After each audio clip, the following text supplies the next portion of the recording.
How's it going, people? Um, don't mind this little glare on this side right here. Phone's kind of broken. But I'm here to talk about, I'm here to speak on these killings that have recently, no, not killings. They're not even killings, they're murders. Let's call it what it is. Murders and executions of three black men. Before that was many black men and many black women and many black children. Black and brown. Indigenous. Okay. Sorry, I have to maintain my calm. To a point.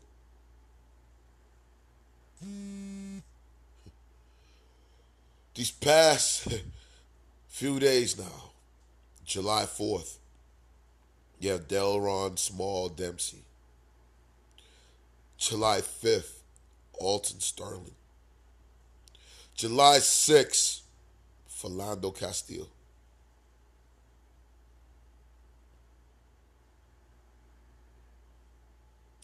Wake up, people. Wake up. They are killing us. They are killing us. This is a modern day lynching. These police unions have made it legal for these officers to murder us with impunity. To murder our mothers, our sisters, our wives, our girlfriends, our grandmothers, our aunts with impunity. They have made it for them to murder our children with impunity. And I am tired of it. I am tired of it. There have been many preachers out there of all denominations who have not even stood against us. They just sat there and let it happen. They have not united with the people. Instead, they've worked with the murderers to let it happen. Telling the people, be at peace. When the people have so much rage inside. They go out there and they form all of these organizations to say, oh, black on black crime. We must stop this in our community. If our community was not oppressed, will we have these problems in our community? That's what needs to be looked at. Because I don't see the police out there harassing Jim and Jane from the suburbs. I don't see them harassing Rabbies from Bushwick or Williamsburg. I don't see them harassing the Shamrim. They harass Cop Watch. They harass NYC Shut It Down. They harass Why Accountability. They harass people who are not even in the movement yet. People who have not even been awoke. They're out there killing us, people. They're out there killing us. Your rage is not to be of the moment. Your rage is to be on a daily basis. Why? Because that rage helps you to survive. Many of us go work for the system and we forget. Our complacency gets bought with privilege. You have people of different cultures who forget that they are people of color. The lighter of your tone does not justify your complacency and your will to be a house slave. It does not at all. I'm tired. I'm sick and tired of it. My children will not be raised in a system and not be persecuted by a system and wrongly arrested and convicted by a system. And they will not be murdered, lynched, and executed by a system that is unjust, a system that is out here to kill us and murder us. Because this system was not built for us. This system was built for those who wanted to gain the power, who wanted to get rid of all the indigenous people, who wanted to enslave the foreign people, those who wanted to build walls to keep people out, but don't mind using their labor for free or for cheap. To all you white supremacists out there, we are done and we are sick and tired of you. We have been for years. We've had years of complacency. The year of complacency is done. It is done. It is done. It is done. It is done. I shed tears for those who have been lost and their families. I shed tears for my people. I shed tears. I shed tears. I'm tired of those thinking that because they have fairer skin that they have no problems in this world. They forget that they are black in their brown. They forget their ancestry. They forget their history. They become a problem just like the system. We have lost 3 brothers just recently. And those are the brothers who have been brought into mainstream. That's not counting everybody else who we have lost, whose names aren't even known yet, whose videos have not been shown yet. Condolences to the families of Alton Sterling, of Philando Castile, of Delrawn Small Dempsey. I went to that vigil yesterday, and it hurt. It hurt. The police came out in droves, SRG. The chief of police was out there, and they were just out there persecuting. Then you got this person talking about, what about the 60 odd brothers that shot each other in Chicago? Why does that not get mentioned? Know why? Because the media and this white supremacy world and all those who are white supremacists, they bring out this black on black crime narrative. But guess what? There is no black on black crime. It's crime. Because if there's black on black crime, then we need to start pointing out white on white crime. We need to start pointing out blue on blue crime for the police. But see, when they divide this crime based on your culture, which they only do it with the black and brown communities, it is to divide us. It's to make people fear us and not to unite with us. And those of us who are black and brown that fall for that trap, we need to get out of that. We need to stop being slaves. Color doesn't, yo, who is this? Gucci Man Free, which is probably some white supremacist troll, whatever. But color doesn't only come out when it's white and black. Color comes out all the time. There's no such thing as colorblindness. I want you to see me.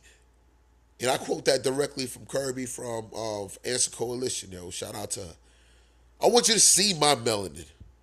I am black. I am Jamaican.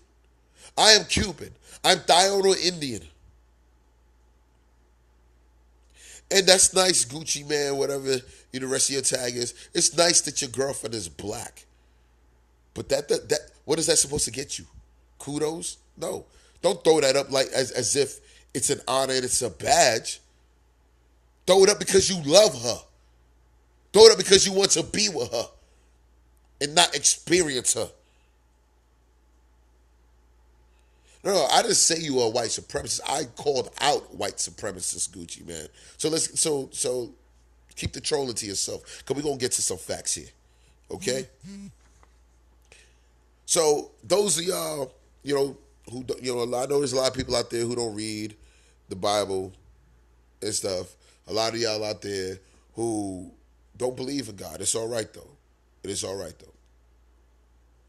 But let me point out something to many of y'all who thought that Jesus just sat there and allowed things to happen. Who thought that God just sits there and allowed things to happen. We have free will. So we do as we please, but it comes with consequences at times. But let me read something for y'all from Jeremiah 1:17, verses 17 to 19. It says, "Get yourself ready. Stand up and say to them whatever I command you.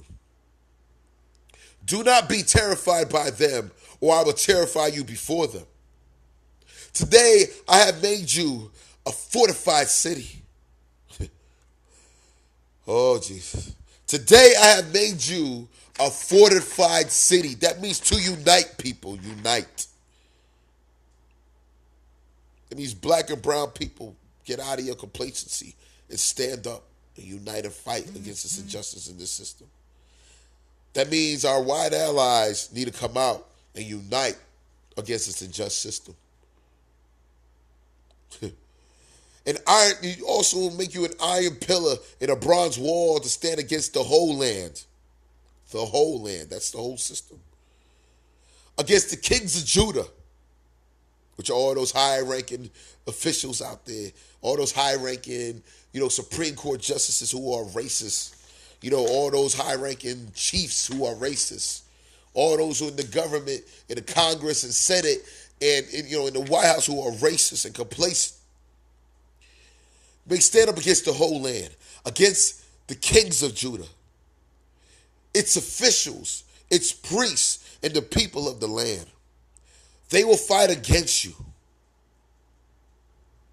Let me repeat that again. They will fight against you, but will not overcome you. For I am with you and will rescue you, declares the Lord. That doesn't mean that we're just going to sit there and pray and wait for God to deliver us. That means we get up and we act. Martin Luther King said it himself best. He said, a riot is the voice of the unheard. They're not hearing us. They're not. How many times must we have a special prosecutors, the AG and all of them step in and investigate something that we already know that they don't do their full diligence in doing so? They're negligent at their job. Why is it that terrorist units are following around black activists for speaking for their rights, for declaring that their life matters? If the term Black Lives Matters troubles you as a white person, you're racist. You're a white supremacist. You're a bigot. As simple as that. Don't get mad. Don't get mad because the truth is out there. If the term Black Lives Matter bothers you and you're black and you're brown, you're a person of color, that means that you have self-hatred within yourself. Stop it. Love yourself. Love your big nose. Love your full lips. Love the color of your skin. Love your melanin.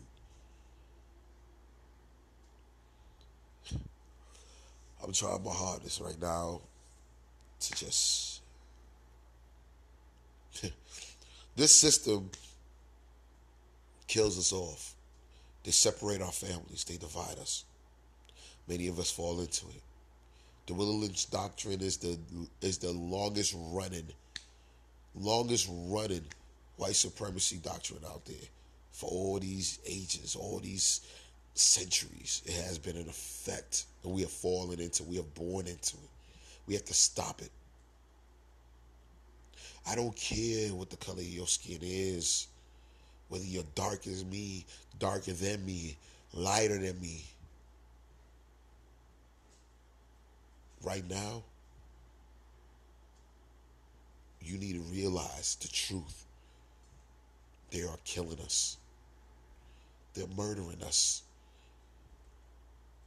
with no accountability whatsoever. No accountability whatsoever.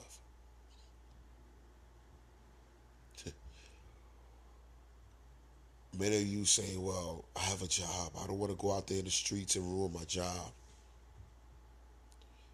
Let me ask you this. What if it's you that dies today or tomorrow from some police officer that decides to put 6 to 16 shots to 49 shots in your body and takes you away from your family and your loved ones and your children? What if they did that to your children today or tomorrow, in the next second or minute or hour? What if they did that to your mother, to your father, to your grandmother, to your grandfather, to your cousin, to your brother, to your sister? What if? Problem is, many of you out there say, as long as it's not me. But it is you. Because if you're not a part of the problem, you're not my fault. If you're not a part of the solution, you're part of the problem. We've all heard that. But just because it's not your relative or your friend that has been killed, does not mean it cannot happen to you. Many families out there, they were never in this movement until it happened to them. I remember one time I had somebody say to me, but the system has never done anything wrong to me. For real. So the oppression of your people, the lynchings, the murder, the mental health strain that's going on right now, they didn't do anything to you. The lack of jobs, the taking the funding out, making you want to chase dreams when you are a reality. Lying to you about your history.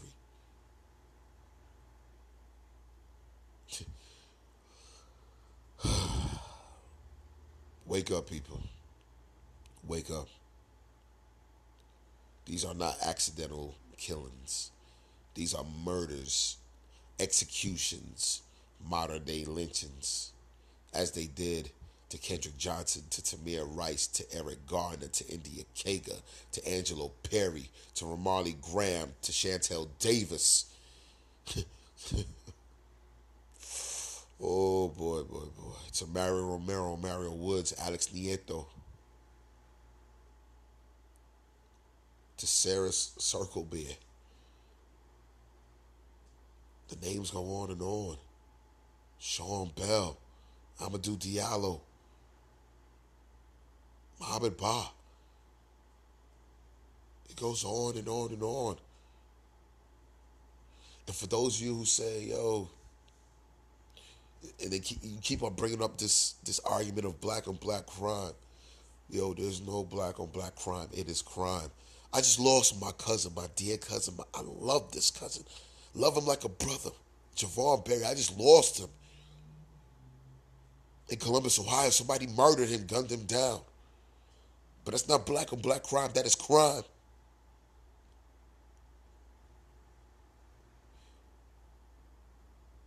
Us being a community, we police our communities. We don't need the police to do that. We police our communities.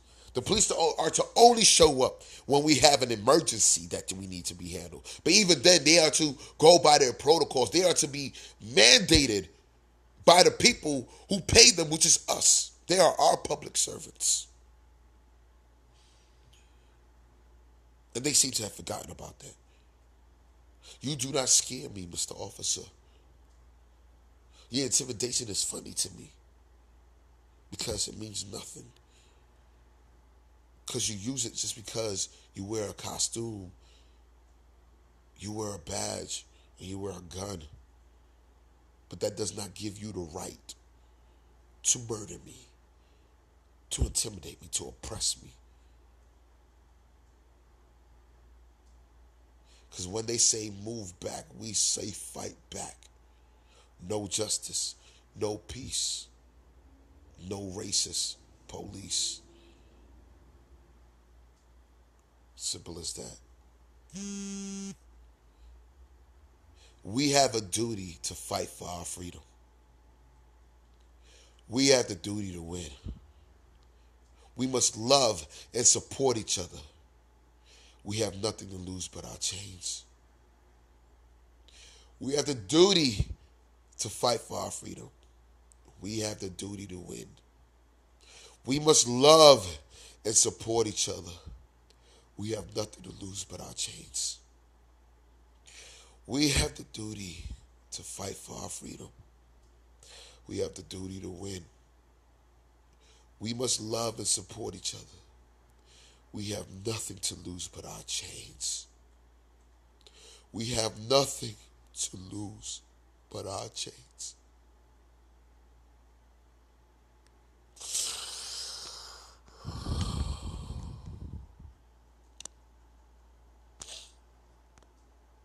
We have nothing to lose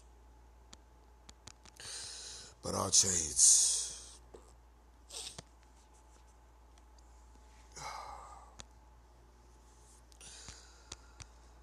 Oh, man.